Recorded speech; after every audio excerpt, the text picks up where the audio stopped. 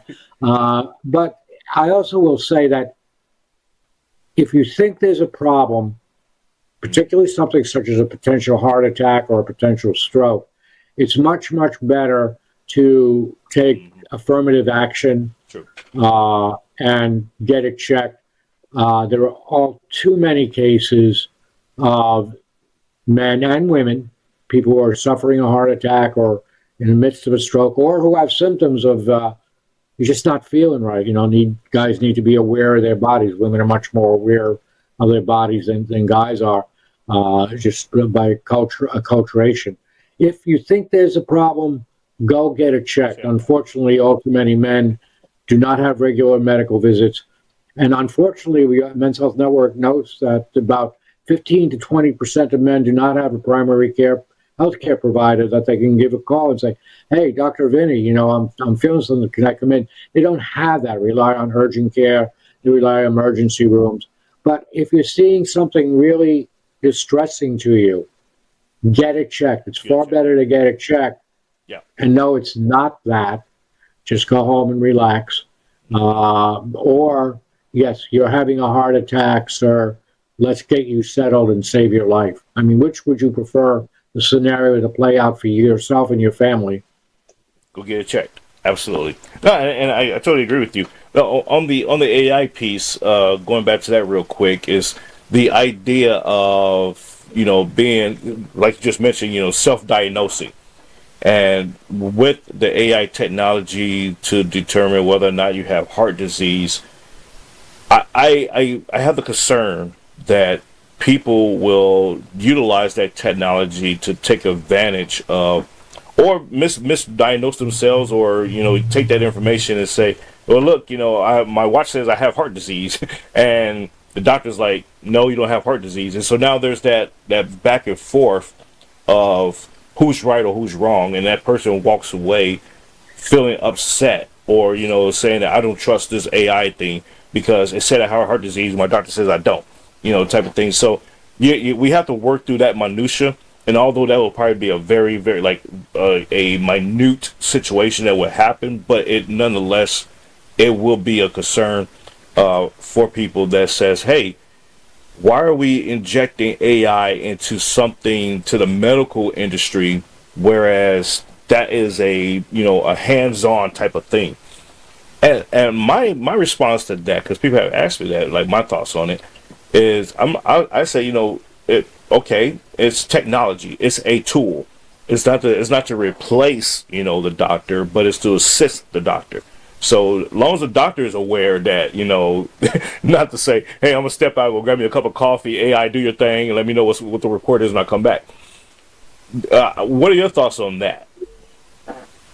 Yeah, you really, as I say, it's like trying to interpret a poem.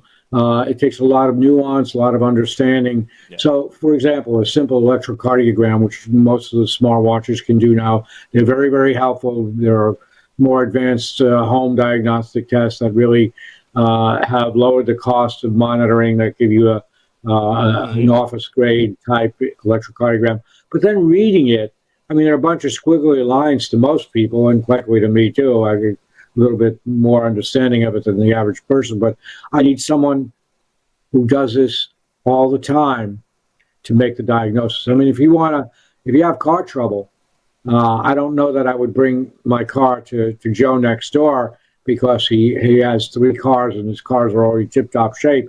I wouldn't bring it to Joe next door. I wouldn't rely on a streaming media YouTube sort of thing to fix a transmission problem. I bring it to someone who knows what they're doing because you don't want further problems. So the other aspect of it is, whether you're talking about when you're talking about any interaction, there's a huge value to being in a room and talking with another person. Mm-hmm. I don't think that's just an old-fashioned notion of a guy who has more gray hair than anything else. I think that there is, when anybody who's a public speaker knows the difference and knows when they're in a room and they start talking within a few seconds, you know if you're connecting with your audience, you can feel the audience, you know after a little bit if you're making sense with the audience. Same from the audience to the speaker, they can feel the connectedness. When you go in to talk with a healthcare provider, one that you trust, one that you've developed a relationship with, there's nothing like having a trusting conversation with someone who knows you, knows your preferences, knows your personality, which is why I think it's a shame that all too often men don't have that healthcare provider they can count on, because as with everything else, a trusted friend, a trusted drinking buddy, a trusted sports buddy, a trusted colleague in school or at work that you have a relationship with, the conversation is easier, more candid, and you get to resolution quicker. So that interpersonal relationship is another thing you can't get from artificial circumstance. You just can't get it. True. I 100% agree, and that's why I find myself, I'm a very public person and very, much out interacting with people all the time, and so to have AI, now coming into that fold, you see people now just spending more time doing this than doing this, and so you're like, okay, they're like, well, ChatGPT says, and I'm like, but what do you say? Let's use your brain, not the computer brain. And so, yeah, I find myself doing that more and more these days. It's a little frustrating, but this is just where we at now. But Doc, what are your share any updates you have with us? What you got going on, or the organization, and tell how people can follow you and support you, sir. One topic I'd like to touch on a little bit is this whole issue of graphic violence and its impact on younger men and young women too. But I think younger society. We're still coming out of the post-COVID doldrums, if you will. People have been driven into it. It's a little related to the artificial intelligence, to these make-believe fantasy worlds, and it's become a real problem that I think we need to address primarily at the home level.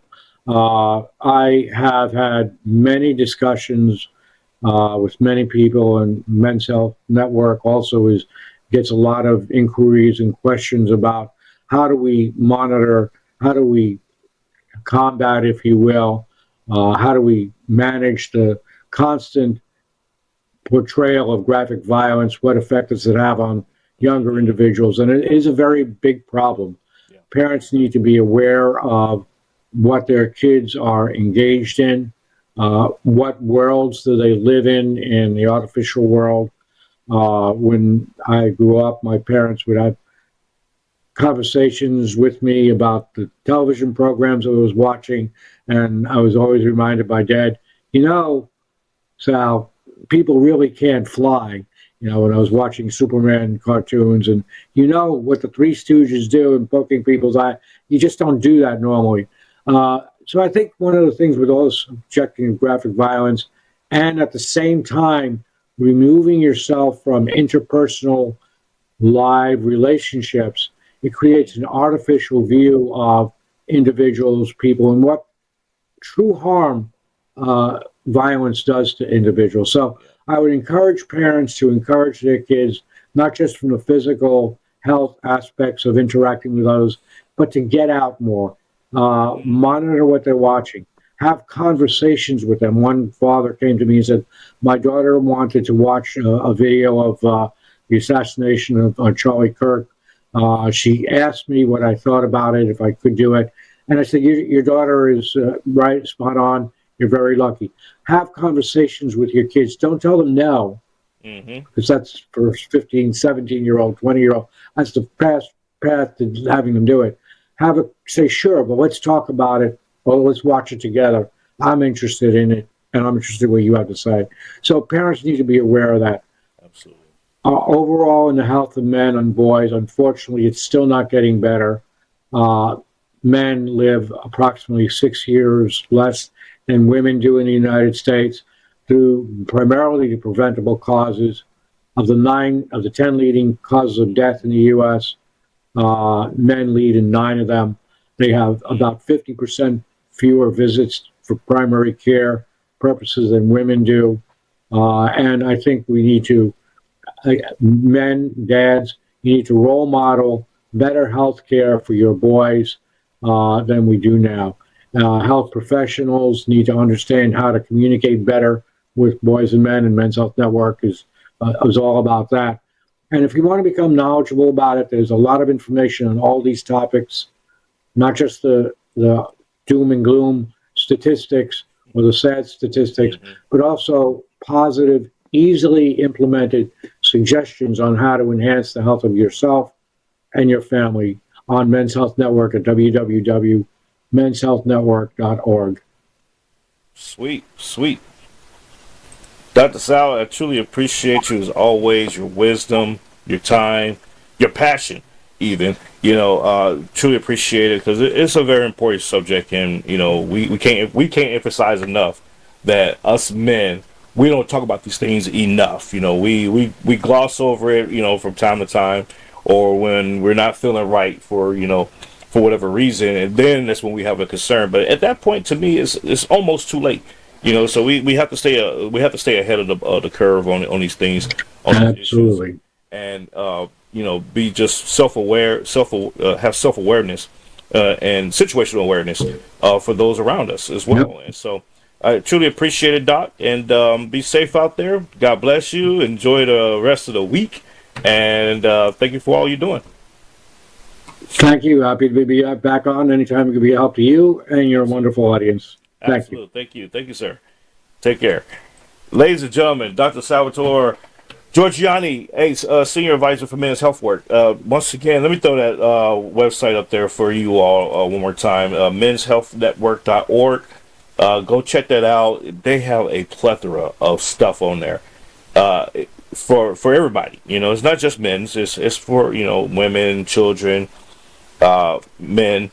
So just go there and, check out, see what it is that you need, see what it is that you can benefit from, and get involved, or get it as a resource for somebody else that may need help. And so the days of I don't know where to go, or I don't know any resources, that's gone. That excuse is null and void. You have programs like this. You have so many things out there. You just have to get off your fourth point of contact and look. That's the bottom line. So, folks, it's time for me to get out of here. I will catch you all later. Be safe. God bless you all.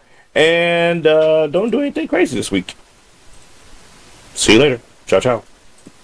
I hope you enjoyed today's program. You can follow, like, share, subscribe on Spotify, Substack, Rumble, YouTube, Facebook, and your news. And also, you can download Let the Truth Be Told app on your favorite streaming platforms, such as Fire Stick, Apple TV, and Roku. Take care. God bless.